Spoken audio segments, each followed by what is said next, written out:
अर्शदीप सिंह आखिरी ओवर में 27 रन्स खाने के बाद एक रिकॉर्ड इनके नाम पे आ गया है।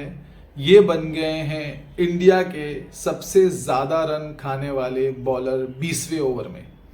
ये रिकॉर्ड किसी भी बॉलर को पसंद नहीं आएगा। इससे पहले ये रिकॉर्ड सुरेश रैना के नाम पे था, जिन्होंने आखिरी ओवर में 20वें ओवर में 26 रन खाए थे। चलो वो तो एक पार्ट टाइम बॉलर थे और एक स्पिनर थे। ये तो एक फुल टाइम सीम बॉलर हैं और ये रिकॉर्ड अपने नाम करना मतलब of course it's an embarrassment for him also and I get that. But the thing is that आपने शुरुआत ही नो बॉल से की है। आपने आखिरी ओवर नो बॉल से किया और उस पर छक्का खा गए। आई डोंट अंडरस्टैंड कि आप एक इंटरनेशनल प्लेयर हैं और आप काफ़ी टाइम से आईपीएल खेल रहे हैं। बहुत टाइम से आप टीम इंडिया के स्क्वाड में भी दिखाई देते हैं, स्पेशली इन T20 मैचेस आप एक परमानेंट फेस बन गए हैं। उसके बावजूद मतलब ऑलमोस्ट एवरी अदर मैच में आपका नो बॉल का जो कोटा है वो बहुत ज़्यादा है as compared to any other bowlers, which is a big question mark for the management, for team Indian जो भी हैं कोच हैं। They need to look in to this कि बॉस ऐसी क्या मिस्टेक हो रही है। प्रैक्टिस में आप इतनी प्रैक्टिस करते हैं, आप इतने नेट सेशंस करते हैं, मतलब नो बॉल तो चांस ही नहीं होना चाहिए। चलो समझ में आता है कि भाई कभी कभार एक नो बॉल गिर गया और ऐसा है कि बहुत ज़्यादा आपको रन पड़ रहे हैं तो आप प्रेशर में हैं और आप नो बॉल डाल रहे हैं, it's a different scenario. But यहाँ पे टीम इंडिया 19वें ओवर तक अच्छे पोजीशन में थी, डिसेंट पोजीशन में थी। टारगेट हो रहा था कि शायद से 160 रन 165 रन तक मैक्सिमम जाएगा। दो Daryl Mitchell was in form, बहुत अच्छा बॉल को हिट कर रहे थे, सारे बॉलर्स की पिटाई कर रहे थे। आपने आते ही एक नो बॉल डाल दिया और उस पर छक्का खा गया, तो पूरा मोमेंटम तो वहीं पे शिफ्ट हो गया ना। जो गेम का मोमेंटम था, एक तरफ टीम इंडिया की तरफ मोमेंटम आ गया था, मगर आपने छक्का खा गए नो बॉल पे और पूरा मोमेंटम डेरिल मिचेल के एंड पे आ गया। उसके बाद से तो उसने आपकी धुलाई कर दी, बैक टू बैक सिक्सेस मार दिए, उसके बाद चौका मार दिया और उसके बावजूद नो बॉल खाने के बाद भी आप यॉर्कर डाल रहे हैं एक सेट बैट्समैन को, जो फुल टाइम बैट्समैन जो लिटरली पिच से क्रीज से बाहर आके वो आपको मार रहा है। उसके बाद भी जब उन्होंने बॉलर फिर बॉलिंग चेंज की तो थोड़ा वाइड जा रहे हैं, रूम दे रहे हैं बैट्समैन को, तो उस पर भी वो रन्स उनको पड़ रहे हैं। So very disappointed with Arshdeep Singh performance. बहुत अच्छा टैलेंट है ये टीम इंडिया के लिए, I understand, I get it, बहुत अच्छी बॉलिंग डालते हैं, बट नो बॉल ऐसे हर मैच में डालना इट्स अनएक्सेप्टेबल। मतलब ये तो सिली मिस्टेक्स हुई। दिस इज द बेसिक्स जो बॉलर्स जब भी जो कोई बॉलर बनता है तो सबसे इंपॉर्टेंट होता है भाई आपका जो रनअप ऐसा होना चाहिए कि आप नो बॉल नहीं डालें। मतलब कभी कभार हो गया तो एक अलग बात है, बट इतने साल से मैचेस खेलने के बाद इतनी no balls, I don't know कि क्या चल रहा है।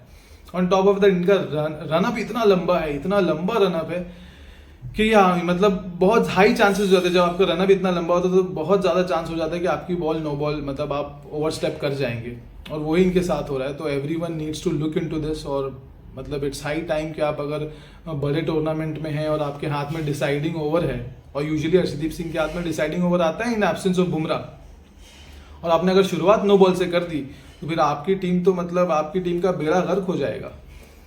सो ये तो बात हो गई अर्शदीप सिंह की। अगर देखा जाए जो न्यूजीलैंड ने ये मैच जीता है वो 21 रन से जीता है, और अर्शदीप सिंह ने जो आखिरी ओवर में कंसीड किए वो 27 रन किए हैं। तो जो डिफरेंस है वो ऑलमोस्ट सेम है। वो नो बॉल का कोटा अगर हटा के मैं देखूँ तो so this is the deciding factor of this match. So I mean like हम ये मैच जीत सकते थे अगर हम बॉलिंग में थोड़ा सा आखिरी ओवर में टाइट हो जाते। अर्शदीप सिंह या कैप्टन उनसे आके बात करते कि क्या प्लान है। मुझे वो आखिरी ओवर में कोई प्लान ही नहीं दिखाई दिया, जबकि एक सेट बैट्समैन खड़ा है सामने। सो ये हो गई बात तो अर्शदीप सिंह की। और जब टॉस हुआ तो हार्दिक पांड्या ने टॉस जीता और डिसाइड किया कि वो बॉलिंग करेंगे, which was a good decision, क्योंकि रांची में मैच हो रहा था और शाम में ड्यू हो जाती है, बॉल ग्रिप नहीं होता है, ठंड भी है थोड़ी, तो डिसीजन अच्छा था। और कहीं काफ़ी हद तक मतलब we were in the game. जब न्यूजीलैंड ने स्टार्ट किया तो डेवन कॉनवे बहुत खतरनाक दिखे थे, बहुत ज़बरदस्त 50 किया। उसके बाद से जो स्टार्टिंग में आए थे उन्होंने भी अच्छा खेला, बट हमको breakthrough back to back मिलता गया। फिर डेरिल मिचेल ने आके फिर गेम अपनी साइड पे ले लिया। अब न्यूजीलैंड की बैटिंग में 2-3 लोग ने अच्छा परफॉर्म किया, बाकी सब फ्लॉप थे। और इंडिया की तरफ से जो बॉलिंग हो रही थी उसमें सारे फास्ट बॉलर्स की पिटाई हुई है। हार्दिक पांड्या की पिटाई हुई, अर्शदीप सिंह की पिटाई हुई, उसके बाद से उमरान मलिक की भी पिटाई हुई है। आई वॉज सरप्राइज कि उमरान मलिक को सिर्फ एक ओवर देख के दोबारा बुलाया नहीं। पहले ओवर में उनको 16 रन पड़े, मानता हूँ कि बहुत ज़्यादा रन थे, बट एज अ कैप्टन मतलब उनके कैप्टनसी डिसीजन ये गलत था कि उनको दोबारा ओवर ही नहीं देना। आई मीन लाइक बस इज अ फास्ट बॉलर और वो विकेट निकाल सकते हैं। उनको पता है कि स्टार्टिंग में थोड़ी पड़ जाती है, मगर उनको एटलीस्ट 2 से 3 ओवर तो कराना ही चाहिए था, considering the situation of the match. तो ये एक मेरे ख्याल से गलत डिसीजन हो गया हार्दिक पांड्या का। उसके बाद जब हमारे स्पिनर्स अच्छा परफॉर्म कर रहे थे, ऑफ कोर्स वॉशिंगटन सुंदर ने बहुत अच्छी बॉलिंग डाली ऐसी पिच पे, उसके बाद से कुलदीप यादव ने भी अच्छी बॉलिंग डाली और ब्रेक थ्रू दिलाया। बट जब बैटिंग करने आया तो हमारी बैटिंग की जो ओपनिंग थी, ओपनिंग पैर था, वो नहीं चला। शुभमन गिल फ्लॉप हो गए, ईशान किशन फ्लॉप हो गए, उसके बाद से त्रिपाठी भी 0 पे चले गए। Surya Kumar Yadav, what a player, no matter what the situation is, specially in T20 matches he is a beast. ODI में इनका फॉर्म एकदम अलग दिखाई दे रहा था, जैसे T20 में स्विच हुए ये एक अलग बीस्ट मोड पे आ गए, आते साथ ही अटैक करने लगे। उन्होंने मतलब स्टेटमेंट दे दिया, बॉस ठीक है ओपनर्स हमारे नहीं चले, हमारा रन्स बोर्ड पे नहीं है, but I am not going to be that player जो आते आते टुक टुक करते हैं और फिर इनिंग्स को बिल्ड करते हैं और रन रेट बढ़ा देते हैं।